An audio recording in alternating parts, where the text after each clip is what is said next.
روشنی اور تاریکی برابر نہیں ہو سکتے، دھوپ اور سایہ برابر نہیں ہو سکتے، اسی طریقے سے اہل علم اور غیر اہل علم برابر نہیں ہو سکتے۔ جناب محمد صلی اللہ علیہ وسلم نے ارشاد فرمایا، طلب العلم ولو کان بالصین، علم حاصل کرو اگرچہ اس کی طلب میں، اگر تم کو چین جیسے درو دراز علاقے کا سفر کیوں نہ کرنا پڑے۔ دوسری جگہ ارشاد فرمایا، طلب العلم فریضۃ علی کل مسلمین۔ دوسری سند سے یہی روایت ہے کہ اوے مسلمتین کی زیادتی کے ساتھ موجود ہے، جو اس بات کا دلیل ہے کہ طلب العلم جس طرح مرد کے لیے ضروری ہے، اسی طریقے سے عورت کے لیے بھی ضروری اور فرض ہے۔ حضرات، حقیقت ہے کہ جن قوموں نے بھی حصول علم کو اولویت دی، اس کو اپنا سرمایہ زندگی بنایا، وہ قوم زندہ اور تابندہ رہی، ان کی قسمت کا ستارہ افق پر رہا، ان کی عزت و نامواری کے چرچے پورے عالم میں رہے، تاریخ عالم اسے بھلا نہ سکی۔ لیکن اس کے برعکس جو قوم علم جیسی بے بہا نعمت سے محروم رہ گئے، وہ ہمیشہ پسماندہ اور پریشان حال رہے،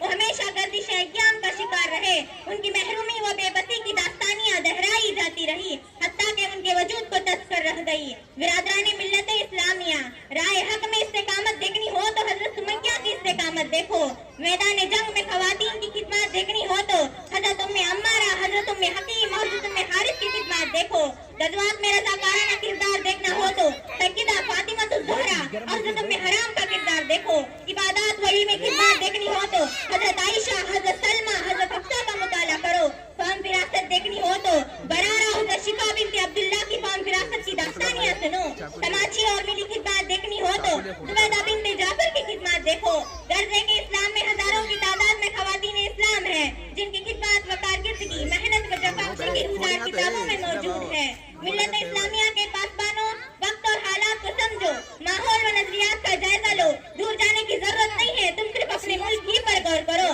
کہ اسکولوں، کالجوں اور یونیورسٹیوں میں جاؤ گے تو لڑکیاں ہی لڑکیاں نظر آئیں گی، ہوٹلوں اور قہوہ خانوں میں جاؤ گے تو گوشیاں ہی نظر آئیں گی، اسٹیشنیں اور بس اڈوں پر جاؤ گے تو لڑکیاں ہی لڑکیاں نظر آئیں گی۔ اب ایسا معلوم ہوتا ہے کہ عورت اور اس کے عریاں جسم کے بغیر کوئی بزنس چل ہی نہیں سکتا، کوئی کاروبار ترقی کر ہی نہیں سکتا۔ اسی لیے میرے مائیں اور میری بہنیں، ان ہرے ہرے باغات کی لالچ میں مت آؤ، سنو، نوکریوں اور ملازمتوں سے فریب مت کھاؤ، دولت کا حلف مت رکھو، بلکہ اپنی عزت و عظمت کو پہچانو جو اپنے وقار اور برتری کی حفاظت کرے۔